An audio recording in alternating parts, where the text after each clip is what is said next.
حضرت سیدنا عثمان غنی رضی اللہ تعالیٰ عنہ ایک مرتبہ ایک مقام پہ وضو کرنے کے لیے تشریف فرما ہوئے. آپ بیٹھے وضو کرتے کرتے آپ مسکرانے لگے. سیدنا عثمان غنی جب مسکرانے لگے تو ساتھ کھڑے ساتھیوں نے پوچھا حضور آپ کے مسکرانے کا سبب کیا ہے، وجہ کیا ہے؟ تو آپ نے فرمایا اور تو کوئی نہیں، لیکن ایک مرتبہ میں نے دیکھا تھا کہ تاجدار کائنات وضو فرما رہے تھے، والضحیٰ کے چہرے پر مسکراہٹ تھی. میں بس آقا علیہ الصلوۃ والتسلیم کی سنت کو زندہ کر رہا ہوں. باقی ساتھیوں نے پوچھا کہ آقا علیہ الصلوۃ والتسلیم کی مسکراہٹ کی وجہ کیا تھی، آپ کے مسکرانے کی؟ تو حضرت عثمان غنی فرمانے لگے کہ ہم نے بھی اسی طرح آقا علیہ الصلوۃ والتسلیم سے پوچھا تھا. آقا علیہ الصلوۃ والتسلیم نے وجہ یہ بتائی تھی. آقا نے فرمایا کہ جو کوئی بھی شخص اچھے طریقے سے وضو کرے، من توضأ فاحسن الوضوء، بہترین کامل وضو کرے، ثم دخل فصلی، پھر وہ اللہ کے گھر میں داخل ہو 2 رکعت نماز نفل ادا کرے. زیادہ نہیں بتائیں، صرف 2 رکعت جب بندہ پڑھتا ہے تو فرمایا غفر له ما بینہ و بین الصلاۃ الاخری حتی یصلیھا. فرمایا رب تعالی پچھلی نماز سے لے کر اس نماز تک کے درمیان کے جو گناہ اس نے بندے نے کیے تھے، رب کریم سارے کے سارے مٹا دیتا ہے. اس لیے آقا نے فرمایا میں مسکرا رہا. اور سیدنا عثمان غنی کہنے لگے میں آقا علیہ الصلوۃ والتسلیم کی سنت کو یاد کر کے میں بھی مسکرا رہا ہوں کہ رب کریم کی مہربانی تو دیکھو، جب بندہ ایک نماز کے بعد اگلی نماز جب پڑھتا ہے تو اس کے درمیان جو وہ خطائیں کر چکا ہوتا ہے، گناہ کر چکا ہوتا ہے، تو رب کریم نماز کے طفیل اس کے سارے گناہوں کو مٹا دیتا ہے. اب دیکھیے کہ نماز کتنا بڑا اجر کا کام، کتنی بڑی فضیلت کا کام. ایک تو ثواب ملا جا رہا ہے اور ساتھ ہی گناہ بھی مٹ رہے ہیں. اس لیے رب کریم نے دن میں 5 مرتبہ نماز رکھی، کیونکہ انسان خطا کا پتلا ہے، وہ بار بار خطائیں کرتا ہے، گناہ کرتا ہے، سیاہ کاری میں رہتا ہے. لیکن رب کریم فرماتا ہے بار بار نماز اس لیے رکھ رہا ہوں تاکہ ایک نماز کے بعد اگلی نماز تک اور درمیانے وقت میں اس نے جو کچھ بھی خطاؤں میں کیا ہے تاکہ میں اس کی خطائیں مٹا دوں. جب میرا بندہ میری بارگاہ میں حاضر ہو تو مصفا اور پاک ہو کر حاضر ہو جائے. اسی طرح آقا علیہ الصلوۃ والتسلیم کا فرمان علی شان. آقا نے فرمایا ایک نماز اگلی نماز تک، ایک جمعہ اگلے جمعہ تک، ایک رمضان اگلے رمضان تک کے درمیان کا جو وقت ہے اس میں بندہ جو کچھ خطائیں کرتا ہے رب کریم نماز، جمعہ، رمضان کے وسیلے سے اس کے ساری خطائیں مٹا دیتا ہے. حضرت سلیمان فارسی رضی اللہ تعالیٰ عنہ ایک مرتبہ ایک درخت کے نیچے جا کر ٹھہرے. خزاں کا موسم تھا.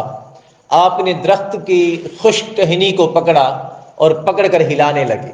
خشک ٹہنی کو جب ہلایا تو اس کے سارے پتے جھڑنے لگے، پتے جھڑ گئے. حضرت سلیمان فارسی رضی اللہ تعالیٰ عنہ کے قریب ساتھ ایک دوسرے صحابی تھے جن کا نام تھا حضرت ابو عثمان.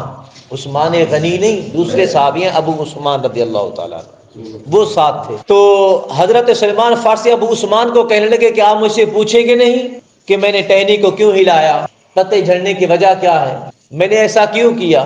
تو حضرت ابو عثمان کہنے لگے کہ آپ ہمیں فرما دیں آپ نے ایسا کیوں کیا؟ تو حضرت سلیمان فارسی کہنے لگے کہ میں نے یہ از خود نہیں کیا، میں نے بھی تاجدار کائنات کی سنت کو ادا کیا ہے. ہم بھی ایک مرتبہ حضور کے ساتھ تھے، حضور علیہ الصلوۃ والتسلیم میں خشک درخت کے نیچے تشریف فرما ہوئے تھے. آپ نے خشک ٹہنی کو پکڑ کر ہلانا شروع کر دیا. جب اس کے سارے پتے جھڑ گئے تو آقا نے فرمایا اے لوگوں سنو، جب بندہ نماز پڑھتا ہے تو اس کے بدن سے اسی طرح گناہ گرتے ہیں جس طرح خشک ٹہنی سے پتے گر رہے تھے، گناہ سارے جھڑ جاتے ہیں. آقا نے فرمایا حتیٰ کہ جب بندہ نماز سے فارغ ہوتا ہے تو وہ گناہوں سے اس طرح پاک اور صاف ہو جاتا ہے جیسے ابھی اپنی ماں کے پیٹ سے آیا ہو. جس طرح بچہ ماں کے پیٹ سے پیدا ہوتا ہے وہ کس طرح گناہوں سے پاک ہوتا ہے، کیسے پاک اور صاف ہوتا ہے. آقا نے فرمایا بندہ نماز کے بعد اسی طرح گناہوں سے پاک اور صاف ہو جاتا ہے. پھر ایک دوسرے مقام پہ آقا علیہ الصلوۃ والتسلیم دوسری مثال قائم کی. آقا نے فرمایا میرے غلاموں مجھے بتاؤ جس کی دہلیز کے سامنے صاف پانی کی نہر گزر رہی ہو، وہ دن میں 5 مرتبہ نہاتا ہو، میں پوچھتا ہوں کیا اس کے بدن پر کچھ میل کچیل باقی رہے گا؟ صحابہ نے عرض کی آقا جو 5 مرتبہ نہاتا ہو اس کا بدن تو پاک اور صاف رہتا ہے، 5 مرتبہ نہانے کے بعد اس کے بدن پر میل کچیل کیسے آ سکتا ہے؟ آقا نے فرمایا یہی مثال تو میری امت میں 5 نمازوں کی ہے، یہی مثال 5 نمازوں کی ہے. تم 5 نمازیں پڑھا کرو 5 نمازیں. ہر نماز جب بندہ پڑھتا ہے تو پچھلے وقت کے جو گناہ ہوتے ہیں رب تعالیٰ سارے کے سارے اتار دیتا ہے. حتیٰ کہ جب بندہ 5 نمازیں مکمل کر لیتا ہے تو اس کا بدن پاک اور صاف ہو جاتا ہے گناہوں سے۔ سو محترم المقام، معلوم یہ ہوا کہ نماز گناہوں کا کفارہ ہے۔ رب کریم نے قرآن مجید فرقان حمید میں ارشاد فرمایا، سورۃ المائدہ میں آیت نمبر 12 ہے، جا کر پڑھ لینا قرآن مجید 6 پارہ۔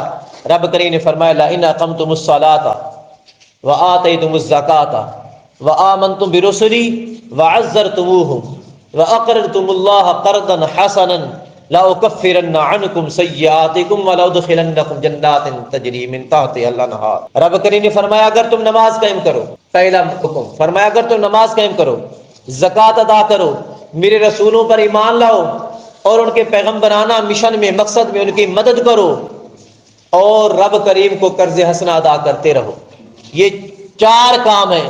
فرمایا اگر یہ 4 کام تم کرو، لَأُكَفِّرَنَّ عَنْكُمْ سَيِّئَاتِكُمْ، میں رب کریم تمہارے سارے گناہ مٹا دوں گا۔ وَلَأُدْخِلَنَّكُمْ جَنَّاتٍ تَجْرِي مِن تَحْتِهَا الْأَنْهَارُ، فرمایا تمہیں ایسی جنتیں عطا کروں گا جن کے نیچے نہریں بہ رہی ہوں گی، ایسی جنتیں عطا کروں گا۔ سو یہ 4 کام اپنی زندگی میں لازم لاؤ۔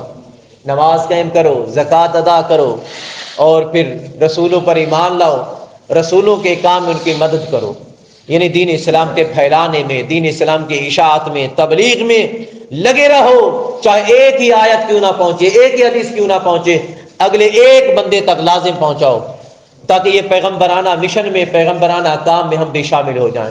جب ایسا کریں گے تو رب کریم ہمارے گناہوں کو مٹا دے گا، ہماری خطاؤں کو مٹا دے گا، اور کل قیامت کے دن ایسے باغات عطا فرمائے گا جن کے نیچے نہریں بہ رہی ہوں۔